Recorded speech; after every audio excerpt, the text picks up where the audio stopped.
en el estrado. Igualmente, queremos invitar al señor Juan José Ciesa, coordinador senior comercial de TGP, para que nos acompañe también en el estrado. La invitación también al señor Giancarlo Guardia, director de regulación y legal de Cálida. Por favor, que estén también con nosotros Sebastián Matos, superintendente de Relaciones Institucionales de Yura S.A.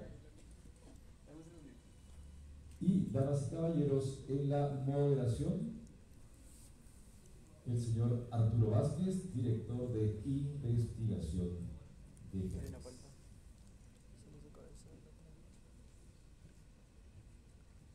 Adelante, por favor.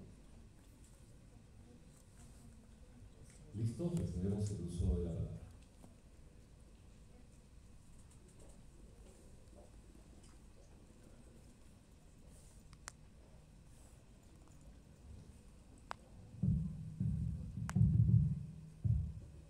Muy buenas tardes con todos.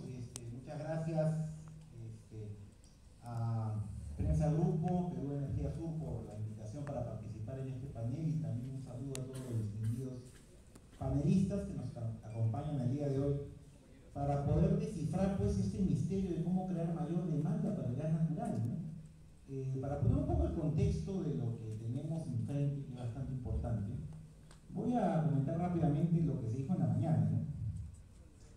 Estamos ante una situación de encrucijada entre la energía renovable, ¿no?, y otras fuentes energéticas, o más también lo he destacado, en donde la idea sería que todas las tecnologías compitan, todas las fuentes de energía aporten lo que tienen que aportar, pero lo que estamos mirando, y lo mencionaron muy bien en el panel de la mañana, es que hay un efecto de desplazamiento del gas. Y si no tenemos demanda de gas asegurada, va a ser muy difícil masificar, ¿no?, el uso del gas en todo el país, ¿no? Creo que eso es el gran problema que se está discutiendo en esta conferencia sobre energía sur, ¿no? Entonces, ante ese contexto, ¿no?, de cambio en la estructura de la matriz energética, hay que buscar alternativas, ¿no? Primero, para brindar seguridad al sistema eléctrico, ¿no? Y ahí el gas tiene un rol importante y significativo. Y no se debe olvidar eso, que tenemos la bendición de tener gas a diferencia de otros países. Veamos el caso de Colombia, lo que está pasando con la escasez de gas. Pero también tenemos que buscar nuevos negocios, nuevas alternativas y llevar las redes a donde todavía no están. O rehabilitar los proyectos que tenemos que seguir desarrollando, como es la concesión suroeste que está acá en Arequipa, y también la concesión norte, a la cual ya había Tomás mencionado. Entonces, en este panel lo que queremos es conocer las apreciaciones de los distinguidos panelistas para identificar esas oportunidades. ¿Cómo hago que haya mayor demanda de gas? ¿Y cómo hago que este circuito gasífero sea virtuoso? Sin demanda de gas va a ser bastante difícil. Nos habla del nodo energético del sur, ¿no? Es algo bastante importante. Entonces ahí, justamente, ¿no?, quiero empezar con el caso de Arequipa, porque estamos en esta ciudad, ¿no?, tan bella y hermosa. Y acá hemos tenido un problema, ¿no?, que se mencionó en la ponencia anterior.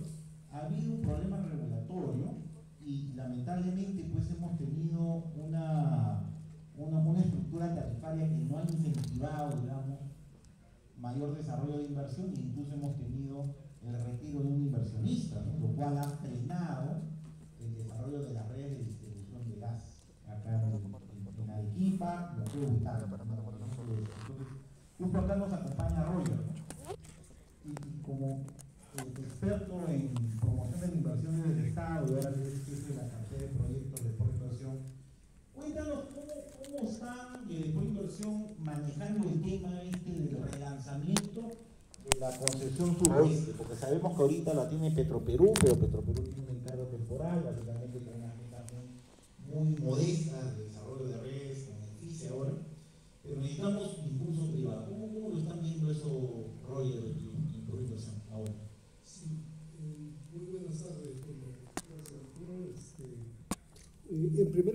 es un proyecto que estamos desarrollando ya con personas que están habilitadas.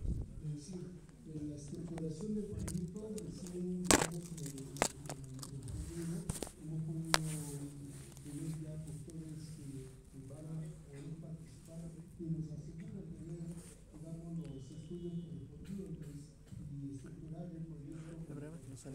Nosotros tenemos un timing que podríamos estimar tentativamente que en octubre del próximo año ya debe estar digamos, un concesionario que vaya a operar y desplazar a Metro Perú en esta carrera. De hecho, hay muchos pasos que han estado dándose y la Corporación de Gas hemos suscrito en esta semana, Innovación ha suscrito un convenio con el Ministerio de Energía y Minas, justamente con el ánimo de darle el mayor impulso posible y evitar y simplificar los procesos que han venido un poco afectando mucho y digamos, generando esa poca predictibilidad que también nos señalaba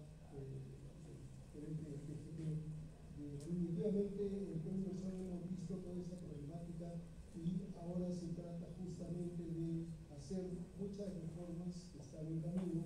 El convenio es un primer paso que se ha dado por el Ministerio, va a permitir, digamos, que Pluriversal participe en nuestros equipos, participe en las evaluaciones que significan, digamos, darle mayor impulso a los proyectos de gas. Estamos tanto en este proyecto de capacitación para Arequipa, en la región sur, y también lo que corresponde, digamos, a este gran proyecto que está planteando como extensión para la región sur, ¿no?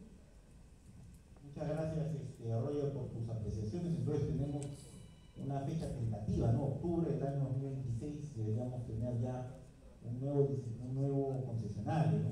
Es muy importante ahí que se pueda hacer en el contrato un buen diseño de tarifas, ¿no? Iniciales para que pueda tener viabilidad ese desarrollo. Ahora quiero un poco saltar a la concesión de Lima, ¿no?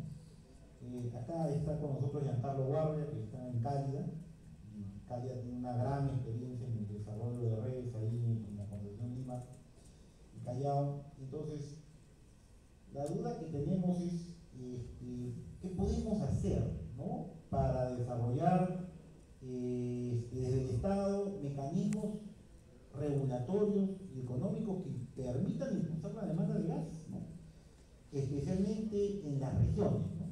¿Cómo lo ves eso, Giancarlo? Gracias, Arturo. Lo primero es algo que ya hemos venido mencionando desde hace varias exposiciones, ¿no? Necesitas un concesionario, ¿no? Lo primero que necesitas es un concesionario.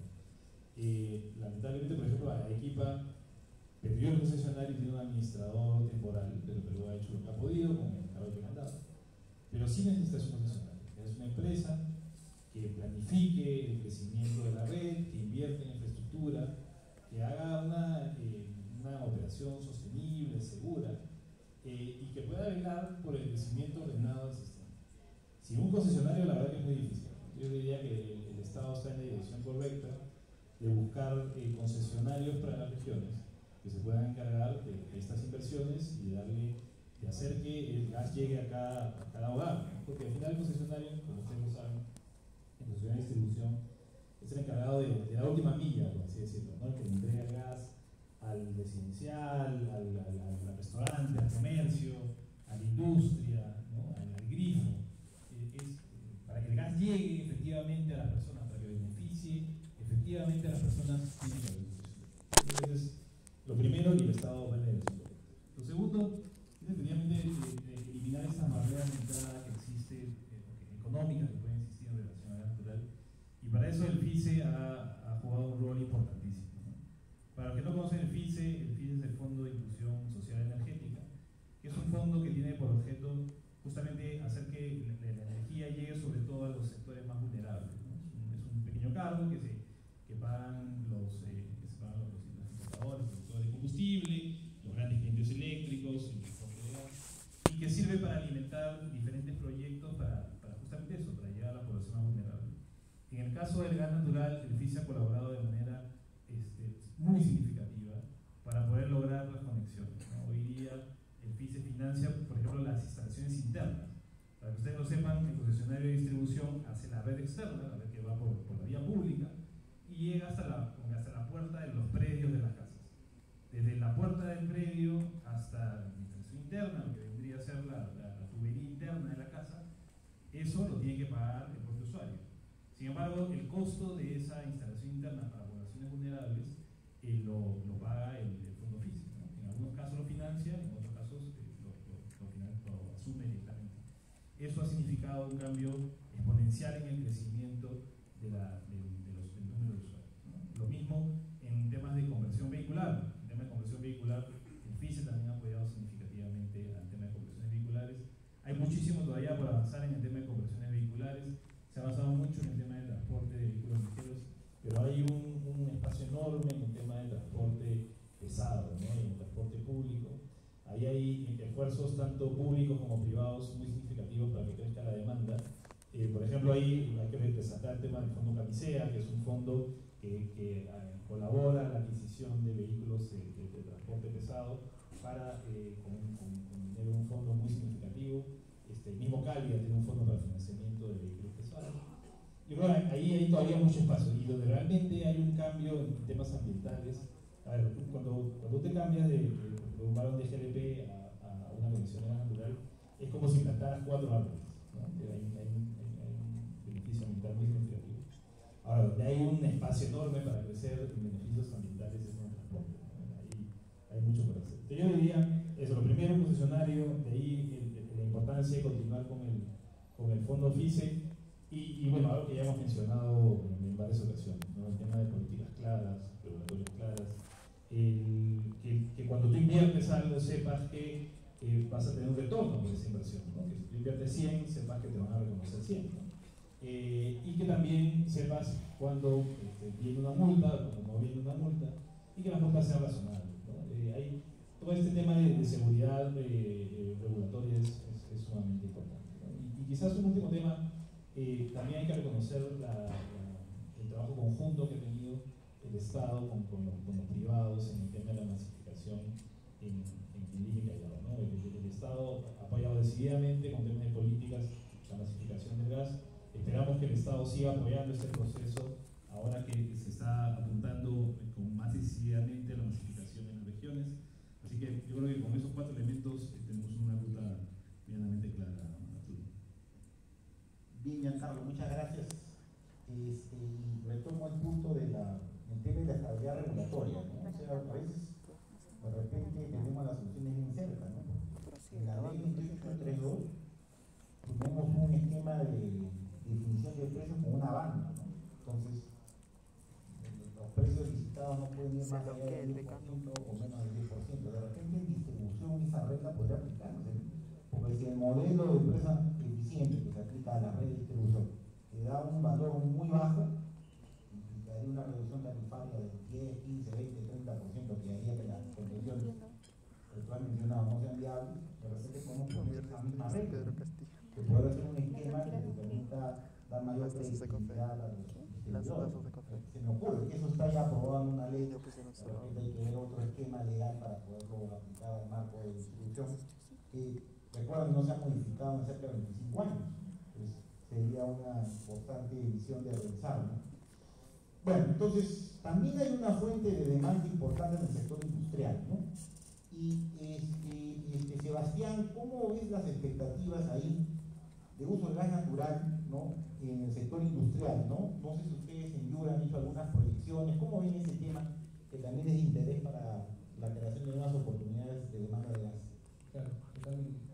Yo creo que primero hay que entender a nivel macro y a nivel nacional, digamos, hacia dónde está apuntando nuestra industria en el Perú, nuestro sector industrial en el Perú, porque definitivamente está apuntando a un entorno, a unos objetivos alineados a la industria global de mayor sostenibilidad, de descarbonización, de ser cada vez más limpios, más innovadores, más eficientes, etc.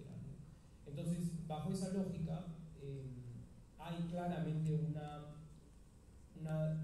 ventaja que tenemos las empresas que estamos más hacia el sur y también más hacia el norte, en que no nos llegue el gas, ¿no?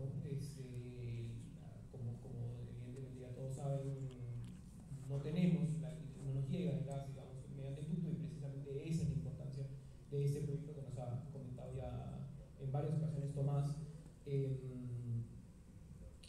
como una fuente de competitividad para las empresas de aquí, ¿no? En el caso de Yura, por ejemplo, definitivamente sería atractivo, definitivamente no sería una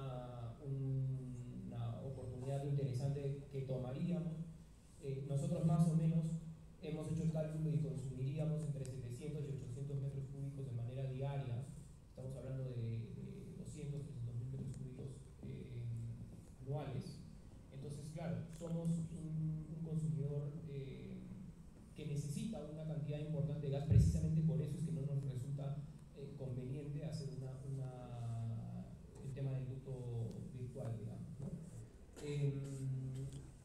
Pero no viéndolo solo desde esa perspectiva, digamos, de la eficiencia, sino también viéndolo desde una perspectiva de sostenibilidad. Evidentemente también no sería un tema muy atractivo, ¿no? Nosotros hemos hecho también algunos cálculos y más o menos reduciríamos, solo cambiando de carbón, que es uno de los principales insumos que utilizamos hoy como combustible, a el gas, reduciríamos nuestra huella de carbono en 10% aproximadamente. Poco más o menos, ¿no? Entonces sí es interesante también desde esa perspectiva. Y por eso digo, digamos, vale la pena que tengamos en consideración hacia dónde migra, hacia dónde camina, se orienta la industria a nivel nacional, para que precisamente se apunte a proyectos que habiliten ese tipo de esfuerzos, ¿no? Yo creo que desde el lado de Yura eso es lo que puedo comentar.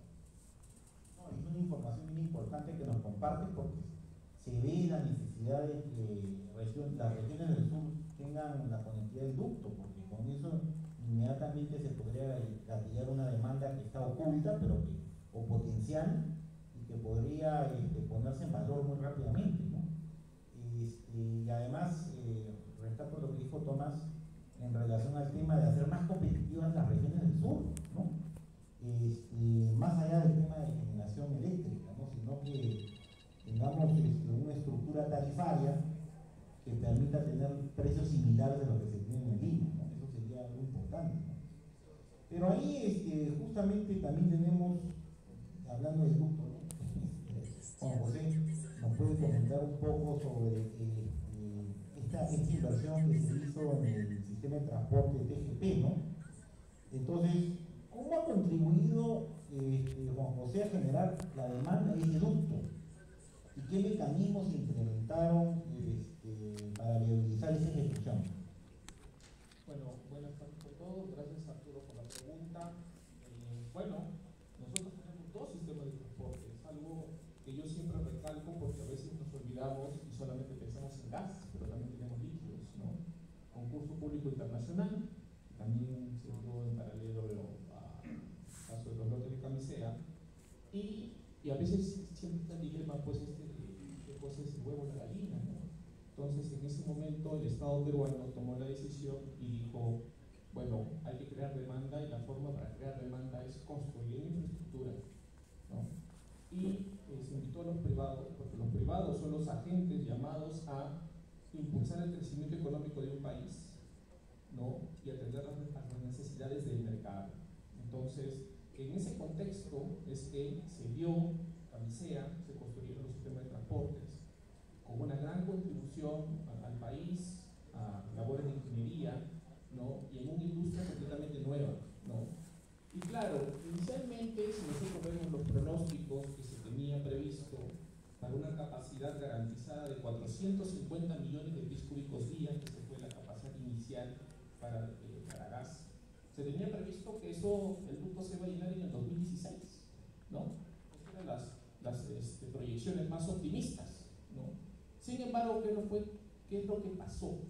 Lo que pasó es que al final el ducto se llenó en el 2009-2010. Y en ese contexto, TGP hizo su primera expansión, ¿no? Construyó una planta compresora en Chiquitilca, en Ayacucho, y construyó un ducto en la costa de 100 kilómetros de longitud, de 24 pulgadas. Y bueno, y de ahí la demanda seguía creciendo, sobre todo porque había mucho crecimiento de la minería. El país estaba creciendo casi a cifras de 2 dígitos, entonces había mucho crecimiento de minería, de proyectos de minería, y eso jala también crecimiento de centrales eléctricas, ¿no? Entonces hubo mucho motivación o incentivo a instalaciones centrales termoeléctricas a gas natural, y tenemos el principal clúster de generación eléctrica en el país, que está en Lima, en Chilca, ¿no? Primero con 2 centrales de 800 megavatios de Calpa y de Engie, que luego cerraron a ciclo combinado, fueron más eficientes, ¿sí? Aprovechando mejor el gas, y luego entraron otros 2 actores también, Félix y Termochilca, y las plantas de las flores también. Entonces se constituyó un clúster sumamente importante para atender las necesidades del país, ¿no? Y después, ¿qué pasó? El crecimiento comenzó a estancarse. Es una triste pena, ¿no? Desde el año aproximadamente ya 2016, 2017, estamos como estamos. No hay un crecimiento como el que debemos de tener, ¿no? No sé qué cosa será el culpable, pero esa es la realidad que ahorita nos toca enfrentar, ¿no?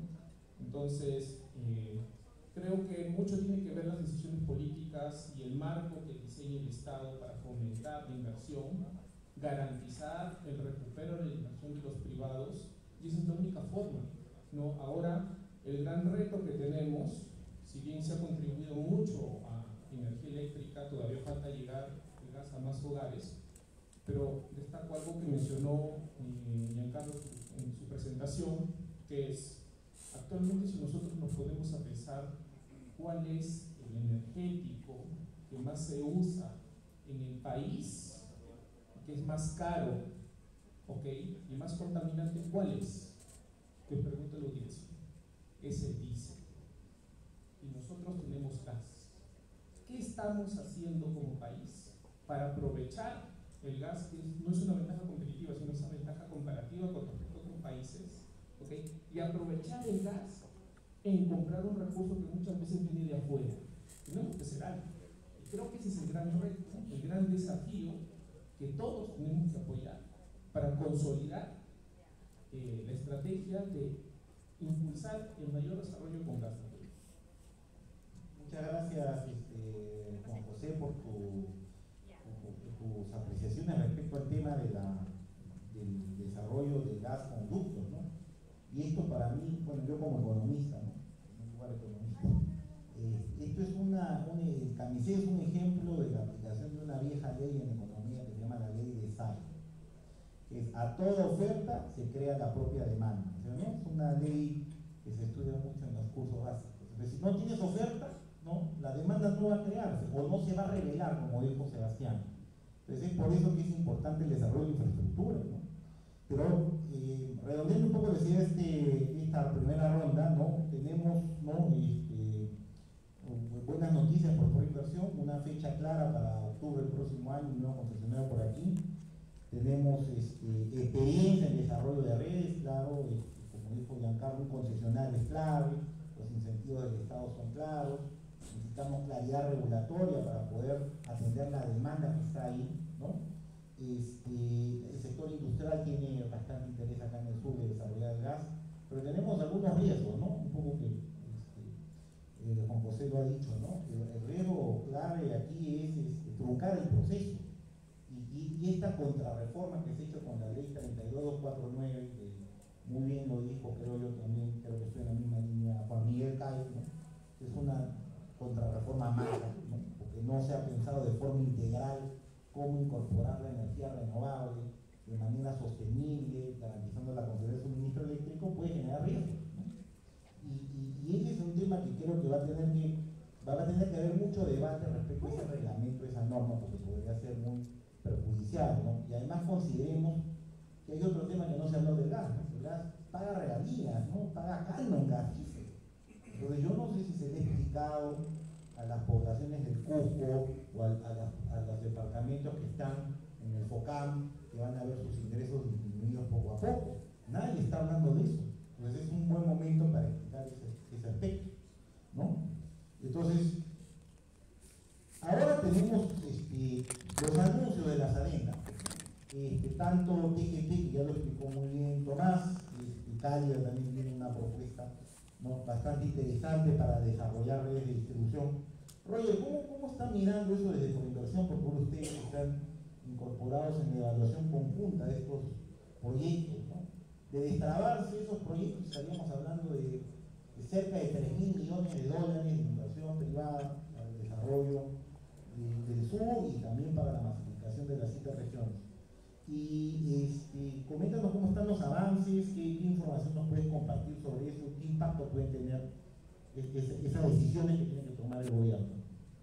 Como ya lo había mencionado, la inversión está participando desde febrero con mayor intensidad en la evaluación conjunta de la arena que ha presentado la empresa TGP, y nosotros estamos convencidos de que llegamos a julio con el tema cerrado.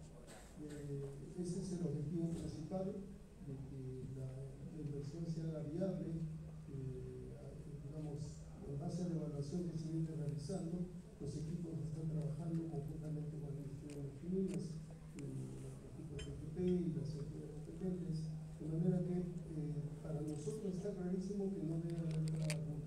Y esa es la razón por la cual se ha tenido que formar un convenio en la cual se nos otorga ya algunas competencias, como por ejemplo el poder contratar el servicio especializado que requieren estos proyectos, y nosotros vamos a, obviamente, ser muy dirigidos de acuerdo a nuestros procesos para poder facilitar que esta negociación fluya adecuadamente, ¿no? Entonces yo creo que está garantizado que los plazos sean óptimos para concretar estas agendas que se han propuesto, de manera que los tiempos están fijados y se está trabajando en base a un programa bastante considerable. Bien, entonces tenemos buenas noticias, pues, ¿no? O sea, ¿no? Roger nos está comentando que hay un trabajo técnico bastante decidido desde Coinversión, articulando a otros ministerios. Creo que hay buenas noticias para el desarrollo del sur, no solamente Arequipa, Moquegua y Tacna, sino Cusco, estamos hablando de Puno, ¿no? Es más, hace poco había un anuncio, antes de este evento había un anuncio en Palacio de Gobierno, ¿no? Con el tema del convenio con Coinversión, ¿no? Entonces es una muy buena noticia, y hemos escuchado al ministro Salardi, ¿no? Y al ministro de Energía y Minas Montero, ¿no? Dándole el apoyo, ¿no? Y ahí hay un tema que siempre se habla, pues, ¿no? Respecto al tema de las 7 regiones, ¿no? Ustedes saben que se hizo un concurso público internacional que se declaró desierto en su momento, ¿no? Entonces, no hubo una concurrencia en el año 2021 por diferentes motivos, ¿no? Uno de los principales era la baja demanda y la poca rentabilidad, ¿no? Entonces,